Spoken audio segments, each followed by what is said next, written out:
আসসালামু আলাইকুম ওয়া রাহমাতুল্লাহ। আমার কথা শুনবার জন্য আমন্ত্রণ জানাচ্ছি। আপনাদের সাথে কথা বলছি প্রফেসর ডক্টর মোহাম্মদ মহিউদ্দিন উজ্জ্বল। প্রথম আলো এক নিউজ করেছে, আমাদের আওয়ামী লীগ সরকারের সময় পুলিশের আইজিপি ছিলেন গোপালগঞ্জের যে বেনজির, যিনি বলেছিলেন মাটির নিচে থেকে ধরে নিয়ে আসবো, গোটা কয়েকজন লোককে বাড়ি বাড়ি গিয়ে ধরে নিয়ে আসবো। অথবা আমাদের শাপলা চত্বরে হেফাজতের আন্দোলনে যেই ব্যক্তি মুখ্য ভূমিকা পালন করেছিলেন সেই বেনজির, আমরা জেনেছিলাম যে দুবাইতে আটকা পড়েছিলেন। বাংলাদেশ থেকে সরকারি অনেক কর্মকর্তা দুবাইতে যাওয়া আসা করছে বেনজিরকে নিয়ে আসার জন্যে, নানা রকম চেষ্টা করেছে অনেক দিন ধরে। 2 বছর তো হয়ে গেল, বাংলাদেশের এয়ারপোর্ট দিয়ে কিন্তু বেনজির বিদেশে চলে গিয়েছিল। এখন দুবাইতে ধরা পড়ার পরে তো 2-3 মাস হয়ে গেল, বাংলাদেশের সরকার কিছু করতে পারেনি। এখন জেল থেকে সে জামিনে মুক্ত হয়েছে, তার জামিন বাতিল করার জন্য বাংলাদেশের সরকার নতুন করে ল ফার্ম নিয়োগ করবে। তাহলে সরকারি পর্যায়ে জানাশোনা থাকলে, যেমন আমরা দেখেছিলাম প্রফেসর ডক্টর মোহাম্মদ ইউনূসের সময়ে বাংলাদেশিরা যখন দুবাই সৌদি আরব আন্দোলন করেছিল হাসিনা সরকারের বিরুদ্ধে, তখন বাংলাদেশি অনেক শ্রমিককে সেখানে গ্রেপ্তার করা হয়েছিল, জেল জুলুমের ব্যবস্থা করা হয়েছিল। কিন্তু প্রফেসর ডক্টর মোহাম্মদ ইউনূস দুবাইয়ের যেই নেতৃবৃন্দ আছেন তাদেরকে ফোন করে কূটনীতিক চ্যানেলে তিনি তাদের জেল জরিমানা মাফ করেছিলেন, তাদেরকে মুক্ত করেছিলেন। প্রফেসর ডক্টর মোহাম্মদ ইউনূস তার ব্যক্তিগত জানাশোনা থেকে তার যে এই ব্যাপ্তিটা আন্তর্জাতিক পর্যায়ে, সেটা ইউজ করে তিনি কিছু কাজ করেছিলেন। এখন বেনজিরের ব্যাপারে বাংলাদেশের বর্তমান সরকার সরকারি পর্যায়ে নানা কাজ করেছে, কিন্তু সফলতা পায়নি। এখন বেনজিরের জামিন হয়ে গিয়েছে, সরকার সে জামিন বাতিল করার জন্য ল ফার্ম নিয়োগ করছে, এখানেও সফলতা আসবে না। পত্রপত্রিকা আসবে, সরকার নানা রকম চেষ্টা করবে, আইনের শাসন কোনো প্রতিষ্ঠা করা হবে না, চোর ডাকাত বদমাশ দিয়ে পরিচালিত হবে শাসন ব্যবস্থা। নানা রকমের পাবলিক মাতিয়ে রাখার মতো কথাবার্তা বলে ইস্যু তৈরি করে 1 বছর 2 বছর 5 বছর 10 বছর 15 বছর যত লম্বা করা যায় ক্ষমতার হাতে, জনগণের ভাগ্যের কোনো পরিবর্তন হবে না। সুতরাং বেনজির বিষয়ে বর্তমান সরকারের যে অবস্থান এবং তাদের যে ব্যর্থতা, তাদের যে চেষ্টা, এবং সেই চেষ্টার শেষে আমরা যে রেজাল্টটা দেখতে পাচ্ছি, সেটা আমাদেরকে যেটা বলে সেটা হচ্ছে আসলে সরকারের সফলতার কিছু নাই, সরকার ব্যর্থতাই সরকারের বান্ডারে সবচেয়ে বেশি। প্রথমত আরেকটা নিউজ করেছে, সেটা হচ্ছে বিদেশি ঋণ শোধে রেকর্ড হয়েছে। মানে সচিবালয় থেকে এই নিউজগুলো যেভাবে বলে দেওয়া হয়, এই পত্রপত্র এগুলো ওইভাবে লিখে।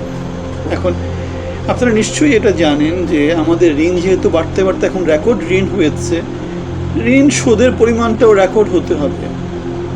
আগে যদি আপনার 100 টাকা ঋণ থাকতো, সেটা আপনি 2 টাকা 5 টাকা করে সেটা শোধ করতেন। আপনার যদি 1000 টাকা হতো, আপনাকে 10 টাকা 20 টাকা করে শোধ করতে হবে, এরকম একটা ব্যাপার। সুতরাং বিদেশি ঋণ শোধের রেকর্ড, বিদায়ী অর্থ বছরে $450 কোটি শোধ করা হয়েছে। এই কথাগুলো হচ্ছে, এই নিউজগুলো হচ্ছে ওরকম টাইপের নিউজ। আমরা তো এটা জানি যে ডলারের মূল্য কমে গেছে ইনফ্লেশনের জন্য, টাকার মূল্য কমে গেছে ইনফ্লেশনের জন্য। সুতরাং এই যে আমরা যেটা বলছি যে $450 কোটি শোধ করেছে, এখানে দেখা যাবে যে সত্যিকার ঋণ ছিল হয়তো $200 কোটি, সেটা সুদ আসল মিলায় কত হয়ে গেছে $450 কোটি। টাকা বেড়ে যাচ্ছে, টাকার তো আর মানে তার তো প্রজনন ক্ষমতা নেই, টাকা বাড়ে কীভাবে? টাকা ছাপায়। ডলার কীভাবে বাড়ে? ডলারকে ছাপায়। সুতরাং সেজন্যই কি হয়, ডলার সম্পদ একই রকম আছে, ডলার বেড়ে যাচ্ছে, টাকা বেড়ে যাচ্ছে, জিনিসপত্রের দাম বেড়ে যাচ্ছে, ডলারের ক্রয় ক্ষমতা কমে যাচ্ছে। সম্পদ আপনি যদি এই ইনফ্লেশনের রেটের থেকে যদি বেশি পরিমাণে সম্পদ আহরণ করতে না পারেন, আপনি গরিব হয়ে যাচ্ছেন। ধনী ধনী হচ্ছে কি জন্যে? তারা টাকা পয়সাকে ইউজ করে ইনফ্লেশনের অতিরিক্ত সম্পদ তারা তৈরি করতে পারছে। ঠিক আছে, সুতরাং এ ধরনের নিউজগুলো কোনো কাজের নিউজ নয়। যেমন আমরা দেখি যে বাংলাদেশ কিছুদিন পর পর তৈরি পোশাক তৈরির ক্ষেত্রে ভিয়েতনামের আগে যায়, ভিয়েতনামের পরে যায়, চীনের পরে যায়, চীনের আগে যায়, নানা রকমের নিউজ হয়। কিন্তু লং টার্মে, লম্বা সময় ধরে বাংলাদেশ ভিয়েতনামের সাথে টিকে থাকতে পারেনি। এখন 3 নম্বরে বাংলাদেশ চলে আসছে, ভিয়েতনাম এগিয়ে গেছে। কেন? ভিয়েতনামের সক্ষমতা বাংলাদেশ থেকে অনেক অনেক যোজন যোজন বেশি আগাম। ওরা ইলেকট্রনিক্স পণ্য তৈরি করে, ওরা হাই এন্ডের প্রোডাক্টের দিকে চলে যাচ্ছে। বাংলাদেশ তো এখনো সস্তা শ্রমিক, সস্তা মজুরি, ওই সস্তা কাপড় চোপড় ওই লেভেলেই আছে, উপরের দিকে আর যেতে পারেনি। চায়না যেমন এখন রকেট টকেট বানানোর কথা বলে, 5th জেনারেশনের বিমান বানানোর কথা বলে, অথবা স্টিলথ ফাইটার বানানোর কথা বলে, সেজন্য চায়না থেকে অনেক অনেক লেবার ইন্টেন্সিভ প্রোডাক্টগুলো, যে ফ্যাক্টরিগুলো, সেগুলো বাংলাদেশে হয়তো আসতে পারে।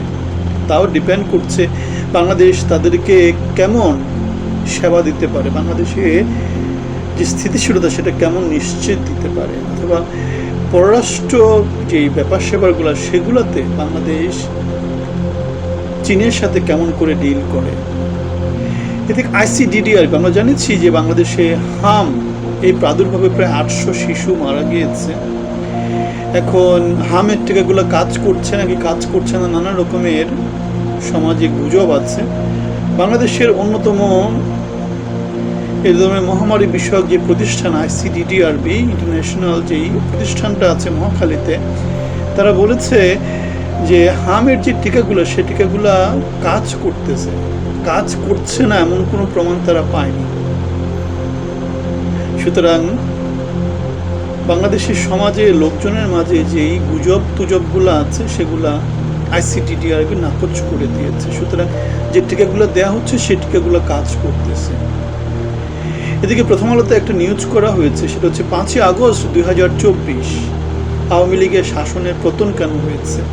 সেটা আমরা সবাই জানি, ফ্যাসিজম, জনগণের চাওয়া পাওয়ার প্রতিফলন না হওয়া, স্বৈরচারী হয়ে ওঠা, রাতের ভোট দিনের ভোট আমিরামের ভোট তৈরি করা, চাঁদাবাজি, দখলদারি, মাস্তানি, সম্পদ লুটপাট, এগুলা করে জনগণের মধ্যে অসন্তোষ তৈরি করা, এটাই বাংলাদেশে সবসময় হয়ে আসছে। বিএনপির 2001 থেকে 2006 যে শাসন আমল, সেখানেও একই কাজগুলাই হয়েছে। এখন ছাত্ররা গণ আন্দোলনের মধ্য দিয়ে, বিপ্লবের মধ্য দিয়ে, এই যে আজকে অগস্ট মাসের 2 তারিখ 3 তারিখ এই সময়টাতেই তো শহীদ মিনারে ছাত্ররা বিকালের দিকে কি করেছিল, এক দফা ডাক দিয়েছিল। আমার স্পষ্ট মনে আছে শহীদ মিনারে একটু একটু বৃষ্টি বৃষ্টি ভাব ছিল, ছাত্রদের সাথে প্রচুর মাদ্রাসার ছেলেপেলেরা যোগ দিয়েছিল। সকাল থেকেই তো প্রেস ক্লাবে, নানা জায়গাতে নানা বুদ্ধিজীবীরা কি করেছে, তাদের অবস্থান ছাত্রদেরকে যে গুলি করে মেরে ফেলা হচ্ছে সেগুলোর বিরুদ্ধে প্রতিবাদ স্বরূপ ওখানে নানা রকমের কার্যক্রম করেছে। আমরা সেখানে গিয়েছিলাম, দেখেছিলাম শহীদ মিনারে কি হচ্ছে, শাহবাগে কি হচ্ছে, অথবা প্রেস ক্লাবে কি হচ্ছে। আমরা এখনো মনে আছে পুলিশ সব তুলে ফেলেছে, পুলিশ যে গুলি করার কথা ছিল আমরা দেখেছি, আমার যাওয়ার কথা কখনো পুলিশ পাইনি, সচিবালয়ের সামনে পাইনি, প্রেস ক্লাবে পাইনি, শহীদ মিনারে পাইনি, শাহবাগে পাইনি, কোথাও পাইনি। জনগণ নির্বিঘ্নে তাদের কার্যক্রম পরিচালনা করেছিল এবং এক দফা ডাক দিয়েছিল। সুতরাং আওয়ামী লীগের পতন কেন হয়েছে? আওয়ামী লীগ জোর করেছিল, আওয়ামী লীগ ন্যায়ভিত্তিক শাসন প্রতিষ্ঠা করতে পারেনি, জনগণের চাওয়ার প্রতিফলন করতে পারেনি। ভোটের মধ্য দিয়ে শাসনতন্ত্রের যে পরিবর্তন সেটার তারা বন্ধ করে দিয়েছিল, তত্ত্বাবধায়ক ব্যবস্থা বাতিল করেছিল, তত্ত্বাবধায়ক ব্যবস্থা কলুষিত হয়েছিল, ন্যায্যতার শাসন ছিল না, আলিবাবা 40 চোরদের শাসন ছিল। সেজন্যই বাংলাদেশের ক্ষমতার পালাবদল একই রকম করে হয়। তাহলে আমাদের ফরহাদ মাজাহ, বিশিষ্ট চিন্তক, কবি, তিনি একটা কথা বলেছেন, যতদিন জামায়াত থাকবে ততদিন বাংলাদেশ আওয়ামী লীগ থাকবে। আমরা হাসিনার সময় দেখেছিলাম যে বিএনপি বিলুপ্ত হয়ে যাবে, এরকম নানা কথাবার্তা তো ছিল। সুতরাং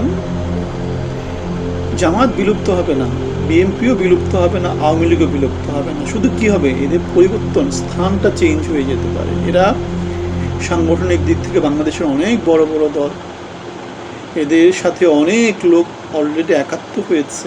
এখন ক্ষমতার হাত বদলের সাথে ক্ষমতাসীন দল, বিরোধী দল কারা, তার উপর ভিত্তি করে হয়তো পজিশনটা চেঞ্জ হবে। যেমন বিএনপি 17 বছর খুঁজে পাওয়া যায়নি, এখন বিএনপি সরকার ক্ষমতা আছে। 17 বছরের পরাক্রমশালী আওয়ামী লীগকে এখন খুঁজে পাওয়া যাচ্ছে না, কিন্তু ক্ষমতার হাত বদল হলে ক্ষমতা কিন্তু কার কাছে যাবে? আওয়ামী লীগের কাছেই যাবে। আওয়ামী লীগের সময় যেমন আমরা দেখতে পেতাম মন্ত্রী এমপিরা কথায় বার্তায় সবসময় বিএনপির কথা বলতো, কেন? তাদের হুমকি হচ্ছে একটাই, যে ক্ষমতা নিতে পারে। বাংলাদেশের সব মানুষ সেটা জানে, রাজনীতিবিদরাও সেটা জানে। জামাত বাংলাদেশের ক্ষমতায় আসার মতো হয়তো তাদের জনসমর্থন আছে। বাংলাদেশ যেহেতু মুসলিম প্রধান দেশ, যেহেতু কাওমি মাদ্রাসা, নানা রকম মাদ্রাসা মুক্তবের লোকজন বাংলাদেশে অনেক বেশি অধিক আছে, সুতরাং তাদের হয়তো বা রেজিমেন্টাল যেহেতু দল, তাদের যেই তাদের দেখানোটা অনেক বড় হয়, কিন্তু সাধারণ জনগণের মাঝে হয়তো তেমন করে গ্রহণযোগ্য থাকুন। আমরা দেখতে পাচ্ছি সংসদে ঠিকমতো যোগ্যতা সম্পন্ন লোকদেরকে আমরা সংসদে তাদের নেতা হিসেবে দেখতে পাই না। সুতরাং বাংলাদেশের জনগণ যত খারাপ কথাই বলে না কেন, আলটিমেটলি দিন শেষে একটু হলেও এই জিনিসটা চায় যে যোগ্যতা সম্পন্ন একজন লোক তাদের নেতা হোক। কিন্তু বাংলাদেশে তো ওই ভোটের রাজনীতিতে আর চায় না। যেমন 17 বছর আওয়ামী লীগ যোগ্যতা সম্পন্ন লোকদেরকে মন্ত্রী পরিষদে নেয়নি, মনোনয়ন দেয়নি। সেজন্য আমরা দেখেছি শিল্পী মমতাজ, ক্রিকেটার সাকিব, ক্রিকেটার মাশরাফি, আমাদের অভিনয় শিল্পীকে একজন ছিল না হঠাৎ বৃষ্টির, ফেরদৌস, এরা গিয়ে সংসদে কমেডি করেছে। অথচ তত্ত্বাবধায়ক ব্যবস্থার মধ্যে ইলেকশন করে তখন যোগ্য প্রার্থীকে দিতে হতো, একটা প্রতিযোগিতা হতো, আলটিমেটলি যোগ্য লোকজন উঠে আসতো। এইবার যে 24-এ নির্বাচন হলো, 26-এ আমরা কাদেরকে মনোনয়ন আমাদের সংসদে দেখতে পাচ্ছি, সবাই দেখতে পাচ্ছি চোর ডাকাত বদমাস মন্ত্রী এমপি যা আছে আমরা দেখতে পাচ্ছি সবগুলো অযোগ্য। এত খারাপ মন্ত্রী পরিষদ, এত খারাপ এমপি পরিষদ বাংলাদেশ জীবনে কোনোদিন পায়নি। কারণ আওয়ামী লীগের যে 40-50%, কারণ বাংলাদেশ গত 17 বছর ধরে 80% লোকই তো আওয়ামী লীগ করতো। এখন যোগ্যতা সম্পন্ন লোক যারাই একটু আওয়ামী লীগ সেন্ট্রিক হয়েছে তাদেরকে কিন্তু কোথাও আর দেখা যাচ্ছে না।